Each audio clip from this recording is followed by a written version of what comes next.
Well, hello everyone, and welcome back to a new coloring adventure at C.L. Aldrich Art. Today we are going to be coloring in Rita Berman's beautiful book, Der Welt unter der Lupe zu Lande. And to my German friends and watchers who might be cringing right now, my apologies. The World Under the Microscope on Land. Thank you for joining me on this color adventure. Please stay tuned and we'll get started.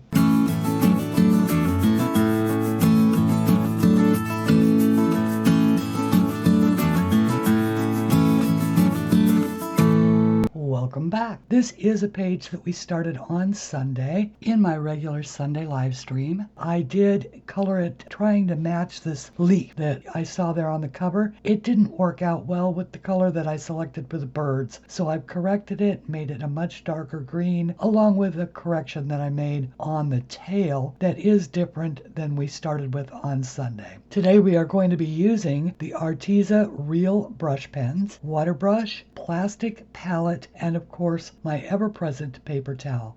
As I get started here, I am going to make a series of mistakes. I have left this part in because I want you to see what I did so that later when I fix it, I will be able to show that to you as well. The real problem is that I cannot remember what greens those were. And rather than get my swatch book out, I am winging it. I've decided that because those other leaves ended up so dark that the yellow-green leaves that I colored on Sunday are not dark enough.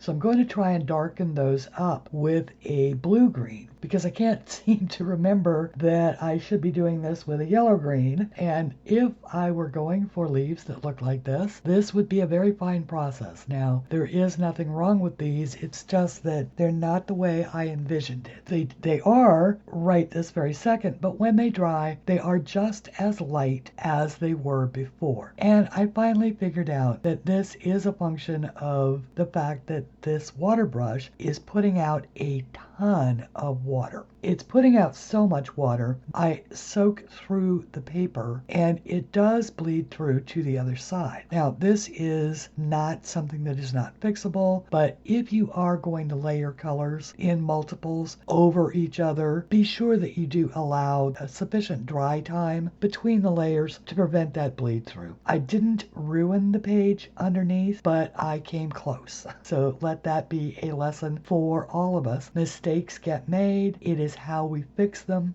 Once again, I wanted to leave this part in so that you could see what I'd done and how I was attempting to do it, so that later when I go to fix it, it will make sense to you.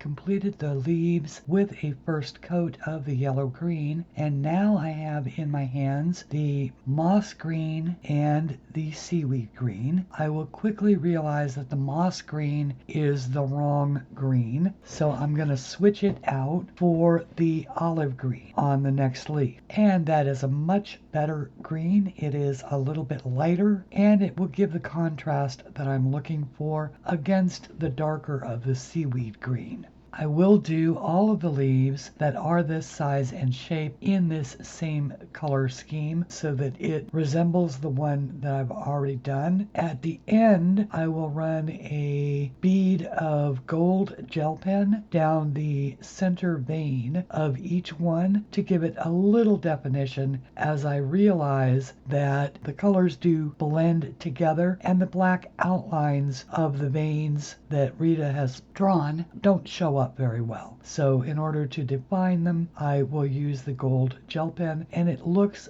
beautiful.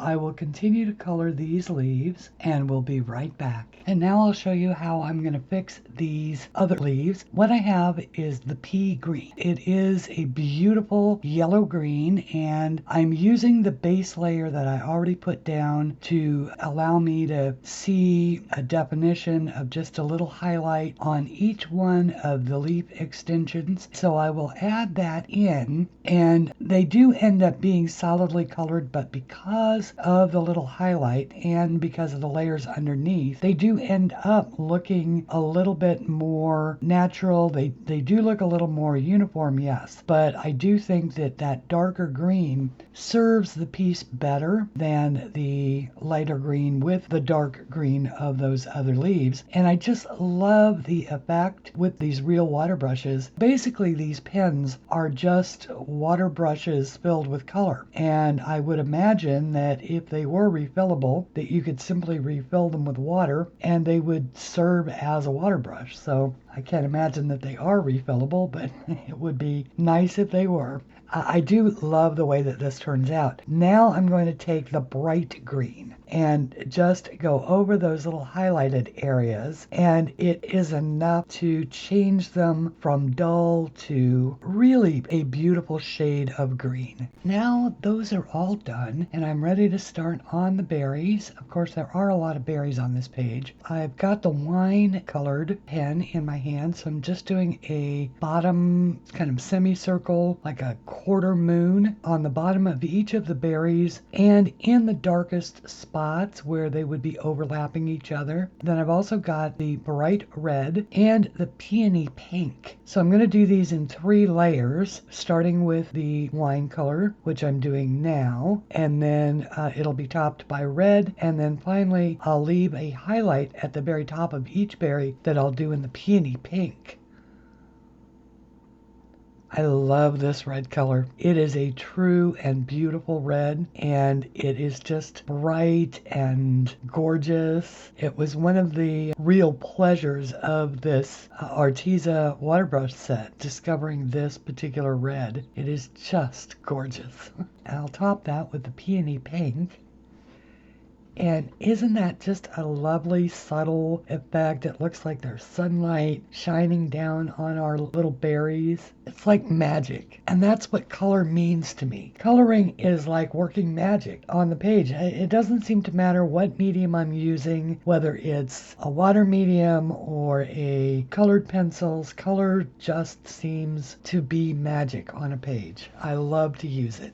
Now we get to move on to the little feet on our little birds. I do have the ginger water brush in my hand, and I love it because it's a beautiful neutral pale brown that just seems to work for everything. Now I'm going to top it with the honey, which is a lovely Spanish orange shade, and I thought that it would be good for the feet and the claws on these 2 birds, actually all 3 birds. I'm putting it on the top, and then I will put the tawny underneath to look like a shadow. And in a second, I will hold that up for you to show you exactly what it looks like. I just love the effect.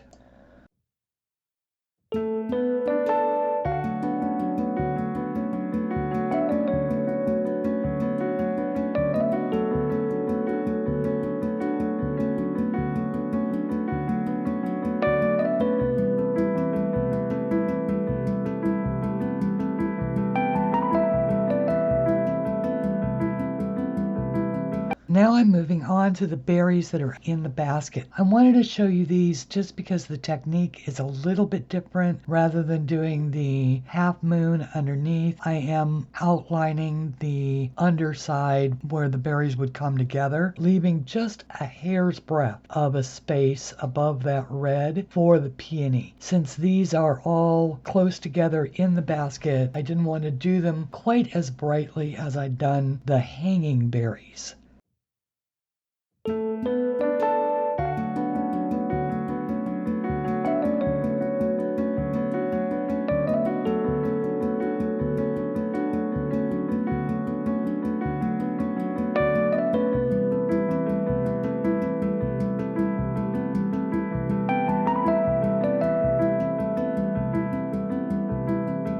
Now we're going to move on to the basket, and I have in my hand the honey once again. I am going to color the cloth that's in the basket with a base shade of this honey, and then I will use the chocolate brown and the tawny to do the vertical and horizontal plaids.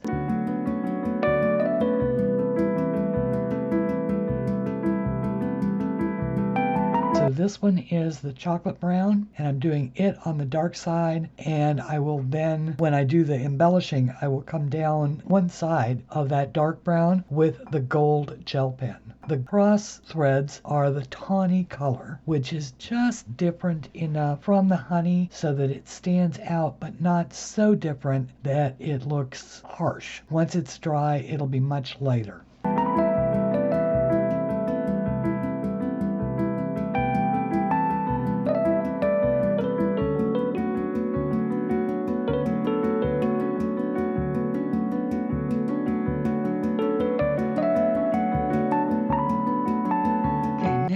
The tawny in my hand again, and I am using it to color the basket. See what I mean about this being just a perfect neutral brown. Thinking about this handle and how I want to do that, I want to be sure to show some shading between the knots or the twists on the rope. So I'm using the chocolate brown to do that, and I'm going to mix that with the tawny, and it's a beautiful combination. It really is.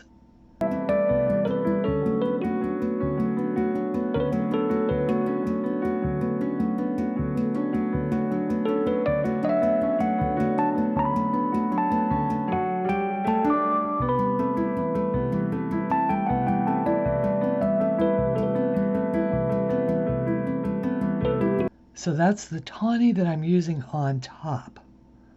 And now I am going to put chocolate, and then I'm going to put a second layer of the tawny to sort of blend that darker chocolate in. And overall, it is a really beautiful blend that one turns out to be.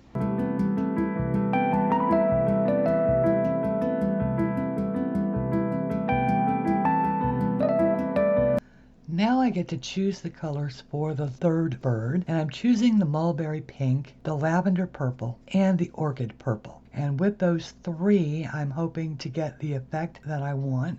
I want to keep this bird pastel light like the others on the picture, and I'm starting out with the orchid purple and doing it a little bit darker at the head and along the back where there would be dimension on the bird, and fading it out a little bit to the inside to make it look like there's light shining on the bird. There are dark places. This is something that you learn to do as you experiment with your watercolors, and it helps to choose your light source. Artists are always talking about light sources, and really all that is the place on the bird that would be lightest because it is closest to the light, or it is in the path of the light. So when you're choosing a light source for any coloring that you're doing, if you are consistent with where that light source is on your page, and it's usually somewhere off the page. In my case, it's almost always to the upper right of my drawing or my picture is where I'm picturing the light, then you can determine where the lights should be.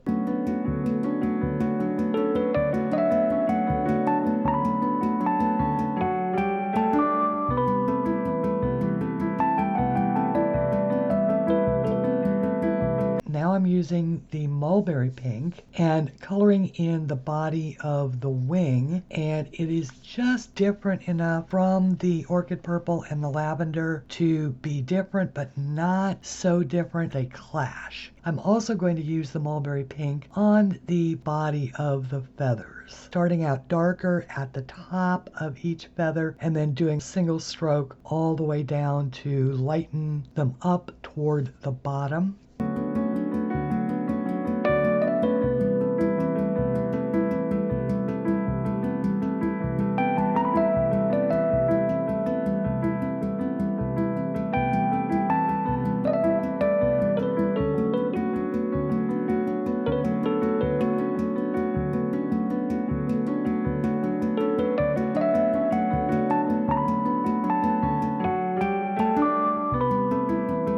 I will do the feather frames that Rita drew in the orchid purple. I'm also going to use the orchid purple to do those little loops up there at the top of each wing. And I've already decided that I am going to be using gel pen on this little bird, so I will wait to do that border underneath what I did just now in the hot pink gel pen.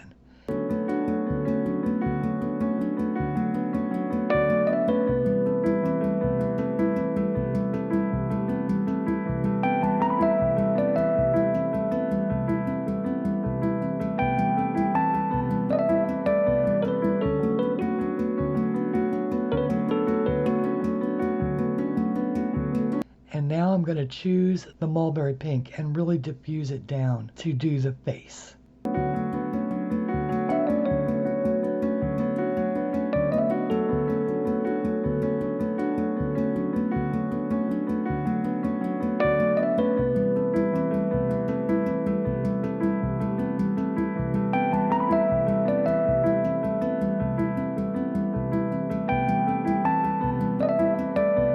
Just adding a little finishing touch and voila, our bird is looking good. Now I'm trying to decide what I want to do for the beaks, and as I'm going through my pens, I'd go ahead and choose the black, and I think that it is overall the best choice. I did leave just a little trace of a white space along the beak lines so that it looked like there was an upper and a lower beak on each of the birds. Now I'm adding a little bit of touch up to the blue bird that I'd already done, adding a little bit of that orchid purple just to darken up that particular wing. It was looking a little bit faded to me.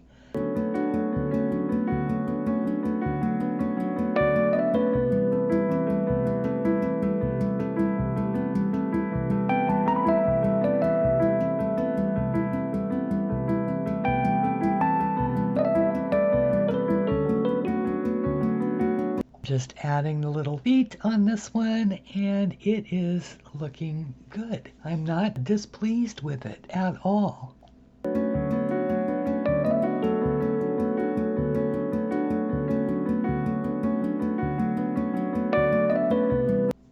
In keeping with darkening up this bird, I've now chosen yet another blue, adding a little bit of difference of color. I'd originally used a Carolina blue, so I'm just simply mixing on another blue.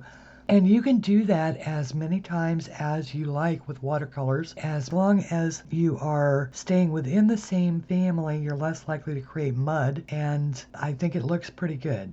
I will continue to tweak anything like that over and over again as it dries, adding layer after layer until I'm finally happy with it. And I don't think that that is a bad thing for colorists to do. A lot of people will say, why doesn't my coloring look as vibrant? The real answer is because the person you're comparing it to has simply used greater saturation of the color or perhaps a brighter color. It also depends upon the medium. Bright colors are harder to get with watercolors. It's just a matter of choosing your medium. What I love, I think, about these Arteza Real Brush Pens is that they seem to, right out of the pen, give you a good, strong vibrancy. You really have to diffuse them onto a plastic palette if you want the softer shades. Okay, now I'm going to start on the background, and I use initially the chocolate brown to establish a little dirt.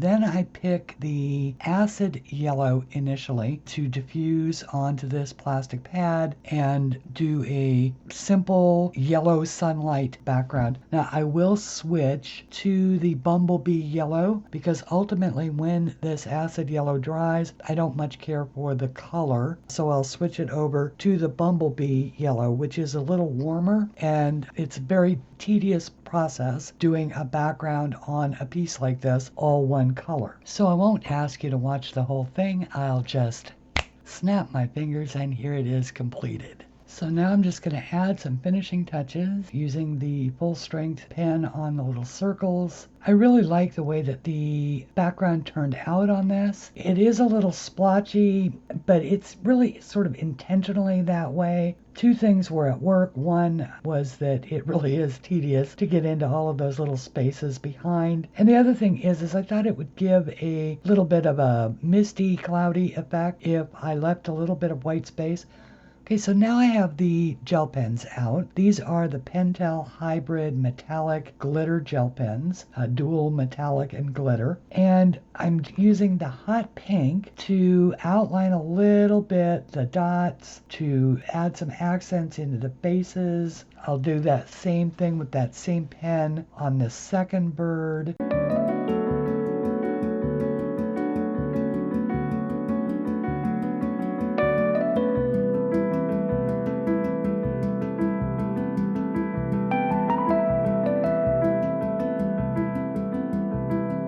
Just picking little places as I go to add my little embellishments. I don't want to overdo, but I think we all know that once you get a glitter gel pen in your hand, you can have a lot of fun with it. And I love this set. It comes in 8 colors.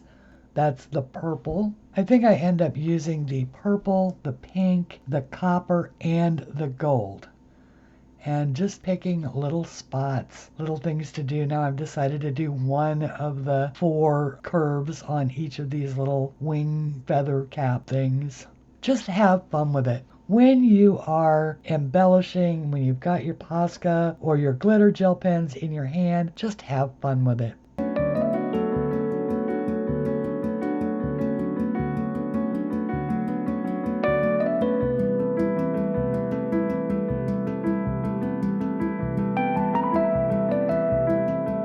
It's easy to get tempted to overdo, and I'm trying to not do that.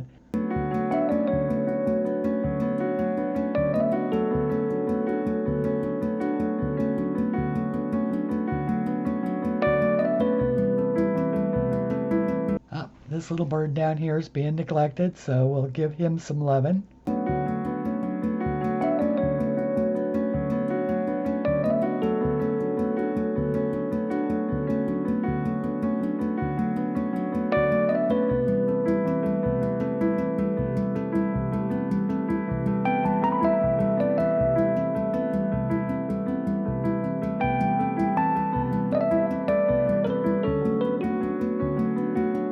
This is where I'm adding those gold lines that I discussed when I did the basket.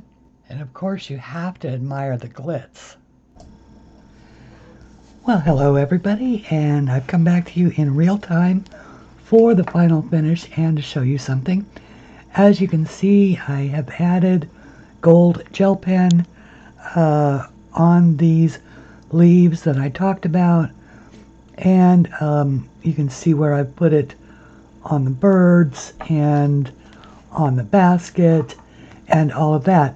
I also wanted to point out, I had talked about the fact that these green leaves had bled through. Quite a bit of stuff had bled through to the other side. So today I decided to go ahead and color in a background to cover up some of that.